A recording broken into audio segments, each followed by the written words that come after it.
नमस्कार, मैं हूं पवन त्यागी। संसद के अंदर कांग्रेस के अध्यक्ष मल्लिकार्जुन खड़गे ने यह स्वीकार कर लिया कि 2024 का लोकसभा चुनाव जो आ रहा है उसमें जो भारतीय जनता पार्टी का 400 पार का नारा है वो सही होता दिख रहा है। मल्लिकार्जुन खड़गे सदन में बोल रहे थे और बोलते हुए उन्होंने कह दिया कि इस बार तो आप 300 के आसपास हैं, लेकिन अब तो अगला जो नारा है आपका 400 पार का है और आपने इस तरह का नारा दिया है। इस पर भारतीय जनता पार्टी के सारे सांसद मेज थपथपाने लगे। मोदी जी की भी हंसी छूट गई, क्योंकि यह समझ में आ रहा है कि कांग्रेस को यह दिख रहा है कि पिछली बार 330 का नारा, 300 पार का नारा दिया था तो 300 पार हो गया। इस बार 400 पार का नारा है तो 400 का पार जो नारा है ये पार का, भारतीय जनता पार्टी जो अपना लक्ष्य रखती है उसको प्राप्त कर लेती है। मल्लिकार्जुन खड़गे इसको मान रहे हैं। तो क्या कांग्रेस ने यह मान लिया है कि भारतीय जनता पार्टी अपने लक्ष्य को पार कर लेगी? तो आप ये समझिए, आप मेरी पुरानी वीडियो अगर उठा के देखेंगे, जब आज के 6 महीने पहले बड़े बड़े चैनल, बड़े बड़े पत्रकार ये अपना विश्लेषण रख रहे थे कि 2024 का लोकसभा चुनाव मोदी जी, भारतीय जनता पार्टी आ तो जाएगी लेकिन त्रिशंकु बनेगी, ऐसा बोलते थे। फिर कोई कोई ज्यादा ही अगर प्रो बीजेपी कह लीजिए, प्रो मोदी कह लीजिए, वो क्या कहते थे, आ तो सकती है लेकिन 300 के आसपास रहेगी। लेकिन आप मेरी पुरानी वीडियो उठा के देखेंगे, मैं दावे के साथ ये कहता आया कि भारतीय जनता पार्टी 400 के पास रहेगी, 400 को पार भी कर सकती है। अभी कुछ चीजें होना बाकी है। अगर चुनाव के पहले कुछ फैसले हो जाते हैं तो यह आंकड़ा 450 तक हो सकता है। मैं हर वीडियो में पुरानी में बोलता आया और मैं ये दावा क्यों करता रहा, क्योंकि जिस तरह के जो मेरे सूत्र हैं उनके अनुसार जो मैं देख रहा हूं कि भारतीय जनता पार्टी और मोदी जी की जो कार्यशैली है और हम भारतीयों की जो कार्यशैली है, दोनों को देखते हुए ये अब सबको समझ में आ गया कि इस भारत के लोगों के लिए आप कोई कितना भी बड़ा काम कर दो, एक हफ्ते याद रखते हैं, उसके बाद भूल जाते हैं। और इसीलिए मोदी जी जो आज के कोई नए खिलाड़ी नहीं है, वो राजनीतिक फील्ड में पुराने हैं भाई। समझ लिया कि इन भारतीयों की आदत है भूल जाना, सनातनियों की आदत है भूल जाना। ये सनातनी हर मुद्दे को भूल जाते हैं, अपने दुश्मन को भी भूल जाते हैं, अपना नुकसान करने वालों को भूल जाते हैं। और इसीलिए हिंदू बार बार अपना ही नुकसान करता है, अपने ही पैर पर कुल्हाड़ी मारता है, अपने दुश्मन को ही पालता और पोसता है, सांप को ही दूध पिलाने का काम ये करता है। आपको एक बात और बताऊं, सांप तो यूं ही बदनाम है। सांप कभी भी तब तक किसी को नहीं डसता जब तक कोई सांप को छेड़ता नहीं और सांप को यह नहीं लगता कि ये तुझे नुकसान पहुंचाएगा। आपने यदि सांप को नहीं छेड़ा तो सांप अपने रास्ते चला जाएगा। आपके घर में भी घुस गया है, डंडी से कर दीजिए, रास्ता दिखा दीजिए, वो दरवाजे के बाहर निकल जाएगा। उसके नाम पर जो कहावत बनी है वो गलत है, क्योंकि सांप, वो जो कहते हैं ना सांप को दूध पिलाना, दूध हालांकि कहते हैं वैज्ञानिक के पीता नहीं है, लेकिन अगर आपने सांप को पाला है तो मैंने कहा ना, जैसा जब तक उसको यह महसूस नहीं होगा कि यह इसके लिए खतरे की घंटी है, वो प्रहार नहीं करता। लेकिन यहां इस देश के राजनीतिक दल ऐसे हैं कि आप जिनको पालिए, जिनको वोट दीजिए, जिनको सपोर्ट दीजिए, उनके दिमाग में पहले से है कि हमें इन्हें समाप्त करना है। और वो है इंडिया अलायंस के जो गठबंधन के साथी हैं।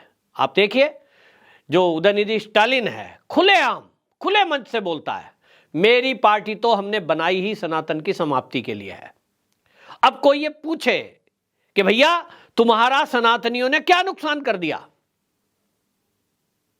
जवाब कोई नहीं है, लेकिन उनको सनातन समाप्त करना है। क्यों करना है?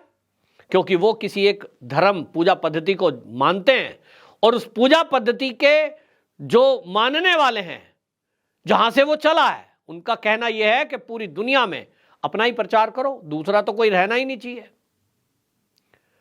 अब कांग्रेस की बात अगर देखें तो कांग्रेस के जो मल्लिकार्जुन खड़गे कह रहे हैं कि आपका 400 प्लस का पार का नारा जो है वो सही हो जाएगा। और जो मुद्दे पर आता हूं कि जिस कारण से इन कांग्रेसियों को भी लग रहा है कि मोदी जी, भारतीय जनता पार्टी इस लक्ष्य को प्राप्त कर लेगी, उसका आधार क्या है? आधार यह है जो मैंने कहा कि कुछ काम अभी और आप देखेंगे होंगे और आपको दिख रहे हैं जिस तरह से भव्य श्री राम जन्मभूमि में भव्य राम जी का मंदिर बन रहा है। क्या आपको 22 जनवरी याद नहीं है? अभी तो याद है, थोड़ा थोड़ा भूल रहे हैं, लेकिन 22 जनवरी को जिस तरह से पूरा देश एक साथ उठ खड़ा हुआ, पूरे देश ने दीपावली मनाई, खुशी मनाई, लोगों की आंखों में आंसू थे, क्योंकि हमारे जो पूर्वज थे उन्होंने उस मंदिर के लिए त्याग करा है, तपस्या करी है, बलिदान दिया है, और इसके कारण से हम सबके अंदर एक खुशी के आंसू थे। वहीं रामलला जी की मूर्ति केवल टीवी में देख देख कर लोगों को भावना आ रही थी। किसके कारण से हो रहा है? मोदी जी के कारण से। किसके कारण से हो रहा है? योगी जी के कारण से। किसके कारण से वो सपना पूरा हुआ? राष्ट्रीय स्वयंसेवक संघ के लाखों स्वयंसेवकों के त्याग, तपस्या और बलिदान के कारण से, इस देश के संत समाज के त्याग, तपस्या और बलिदान के कारण से। उसकी लिस्ट इतनी लंबी है कि आप खोजते जाइए। 550 साल का संघर्ष, सोच सकते हैं आप, छोटा मोटा नहीं है। और उस सपने को साकार करने वाला आज जो भारतीय जनता पार्टी दल है, उसको जो लोग समझ रहे हैं, वो लोग ये समझ रहे हैं और खुलकर कह रहे हैं कि अगर मोदी और योगी ना हुए होते तो ये अयोध्या में हमें ये दृश्य देखने को मिलता ही नहीं। तब अगर 22 जनवरी को, 23 जनवरी को, 25 जनवरी को वोट पड़ रहे होते तो मैं गारंटी से कह सकता हूं कि यह आंकड़ा 500 पहुंचता। पूरे देश ही नहीं, दुनिया का माहौल ऐसा था कि बहुत लोगों के मुंह से निकला कि योगी और मोदी कोई साधारण मनुष्य नहीं है, ये अवतार पुरुष हैं। परमात्मा ने इनको इस काम के लिए भेजा है कि भारत भूमि में जाइए और वहां जो पेंडिंग काम है प्रभु के, उनको करना है। आपको दुनिया से, देश से भ्रष्टाचार मिटाना है, देश का विकास करना है, सनातन की रक्षा करनी है, हिंदू देवी देवताओं को स्थापित करना है, इस देश की शक्ति के केंद्रों को जागृत करना है। इस काम के लिए भेजा गया है, लोगों के मुंह से मैंने सुना है।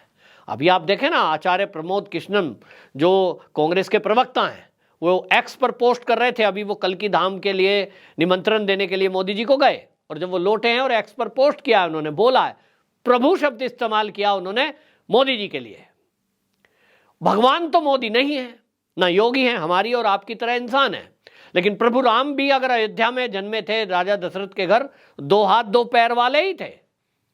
अवतार होते हैं, वो कुछ विशेष काम करने के लिए आए थे। तो प्रभु श्री राम जी का भी अवतार जो हुआ था, विष्णु जी का जो अवतार था, वो उस रूप में हुआ ताकि उनको समाज को एक करते हुए और समाज में व्याप्त बुराइयों का अंत करना था, राक्षसों का अंत करना था, रावण का अंत करना था। इसलिए दिया गया उनका जन्म।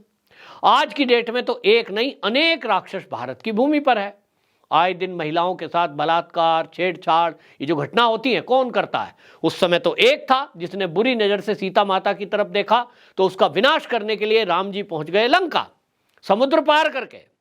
तो भारत में क्या आज महिलाओं के साथ अत्याचार, बलात्कार, छेड़छाड़ रुक गया? निश्चित रूप से कई गुना बढ़ रहा है। तो यहां कई राम की जरूरत है, एक राम की जरूरत नहीं है, यहां अनेक राम की आवश्यकता है, क्योंकि रावणों की संख्या बढ़ गई है। और इसीलिए राष्ट्रीय स्वयंसेवक संघ जो शाखा में या कार्यक्रमों के जरिए वो करता क्या है? वो राम शक्ति का निर्माण करता है, व्यक्ति निर्माण का काम।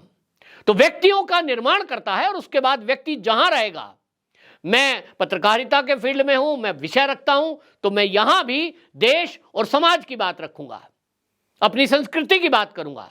मोदी जी राजनीति में चले गए, योगी जी राजनीति में चले गए, तो वो वहां राजनीति में देश की बात करेंगे, देश के हित के काम करेंगे।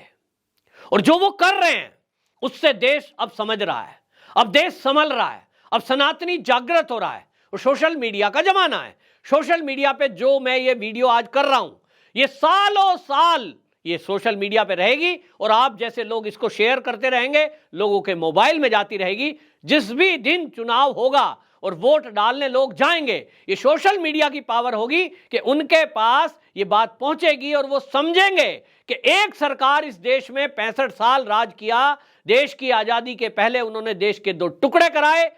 तुष्टीकरण के कारण मुस्लिमों को वक्फ बोर्ड बनाकर अरबों खरबों की जमीनें सौंप दी, और धर्म के आधार पर जब 2 देश के टुकड़े हो गए थे, पाकिस्तान बन गया, तो जो लोग यहां रह गए उनको क्यों रहने दिया गया, ये है वो कांग्रेस। रहने दिया गया और उसके बाद उनको जो अधिकार दिए गए, आज वो हिंदू समाज जिसने अपने देश का विभाजन सहा, अपने ही इस देश के टुकड़े में मंदिरों के लिए वो दर दर की ठोकरें खा रहा है, कोर्ट कचहरी के चक्कर लगा रहा है, त्याग तपस्या बलिदान कर रहा है, और तो और समाजवादियों की सरकार में गोली खा रहा है, अपने प्राण अर्पण कर रहा है।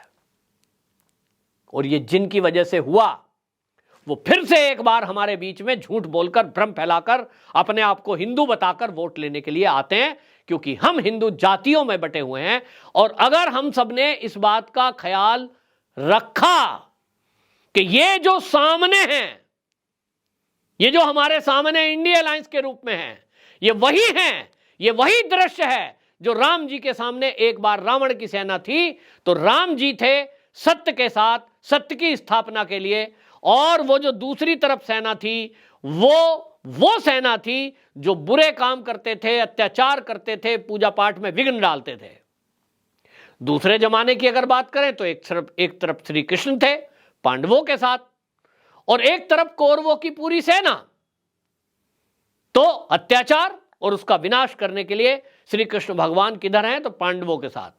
तो आपको दिखाई देगा कि भारतीय जनता पार्टी, उसके नेताओं के रूप में आप देखेंगे जो इस तरह से लगे हुए हैं, वोट डालने के पहले आपको दिखाई देगा, अगर इसका विचार करेंगे कि भाई एक तरफ ये लोग हैं जो देश हित के काम कर रहे हैं, समाज हित के काम कर रहे हैं, हिंदू हित के बात कर रहे हैं, तो दूसरी तरफ इंडिया अलायंस देख लो, एक से एक धुरंधर खड़ा है, बड़े बड़े नोट वाले, बड़े बड़े विचार वाले, देश को बांटने वाली बात करने वाले। तो अगर हम जागृत हो गए तो मल्लिकार्जुन खड़गे जो कह रहे हैं कि भारतीय जनता पार्टी का 400 पार का आंकड़ा, ये पार कर लेंगे, विचार बिल्कुल सही है। बस जरूरत इस बात की है कि जो माहौल इस समय देश हित में बना है, जो हमको अभी समझ की खिड़की हमारी खुली है, हम अच्छा और बुरा पहचानने लगे हैं, हितैषी और दुश्मन को जानने लगे हैं, इस याद को, इस दिमाग को जागृत अवस्था में रखना है, सोने नहीं देना है, लोगों को जगाते रहना है। तो मल्लिकार्जुन खड़गे का जो संशय है, वो संशय निश्चित रूप से जानिए कि वो 400 का आंकड़ा पार, वो भारतीय जनता पार्टी का लक्ष्य नहीं है। भारतीय जनता पार्टी की सरकार तो तब भी बन जाएगी, वो 300 पार कर लेंगे। लेकिन ये हमारी और आपकी जिम्मेदारी है कि जब एक सरकार देश की आजादी के 75 साल के बाद ऐसी सत्ता में आई है जो कोई भ्रष्टाचार नहीं करती, 10 साल में देश का विकास कर देती है, मंदिरों का निर्माण कराती है, तीर्थों का विकास कराती है, और समाज के लिए एक उदाहरण बनकर सबका साथ, सबका विकास, सबका विश्वास, इस पर चलती है। वो जहां गरीबों के लिए मकान बनाने का काम करती है, वहीं उनकी बीमारी, खाना पीना, सबकी व्यवस्थाओं का ख्याल करती है कि गरीबों की सरकार अपने आप को बताती है। बिना भ्रष्टाचार के जो काम मोदी सरकार ने किए, ये आपकी और मेरी जिम्मेदारी बनती है कि पिछली बार से कम 100 सीट तो हम इनको दे ही, ताकि मोदी जी को, योगी जी को, अमित शाह को ये लगे कि हमने कुछ अच्छा काम किया है तो देश की जनता ने हमें कुछ इनाम दिया है। वरना तो जैसा मैंने कहा, सत्ता में तो आ ही जाएंगे, लेकिन फिर उत्साहवर्धन के लिए जो हमारे यहाँ एक परिपाटी है इनाम की, वो क्यों दिया जाता है? इसीलिए कि बच्चे ने जरा पढ़ाई अच्छी की तो हम सिर पर हाथ रखते हैं, ले बेटा तुझे आप घड़ी दूंगा, तूने फर्स्ट डिवीजन में पास किया है। तो मोदी जी, अगर आपको लगता है कि फर्स्ट डिवीजन में इनकी सरकार आई है, जो कि मेरे हिसाब से तो है, तो ये इनाम इनका बनता है। और इनाम अगर बना और जनता ने ध्यान रखा तो निश्चित जानिए 400 का आंकड़ा पार करना भारतीय जनता पार्टी के लिए कोई कठिन लक्ष्य नहीं है। मेरा तो अनुमान है कि मिनिमम 400 से 450 ये आ सकता है, क्योंकि अभी 2 बड़े फैसले मोदी सरकार और अभी करने जा रही है। आपकी क्या राय है? कमेंट बॉक्स में जरूर बताएं। वंदे मातरम।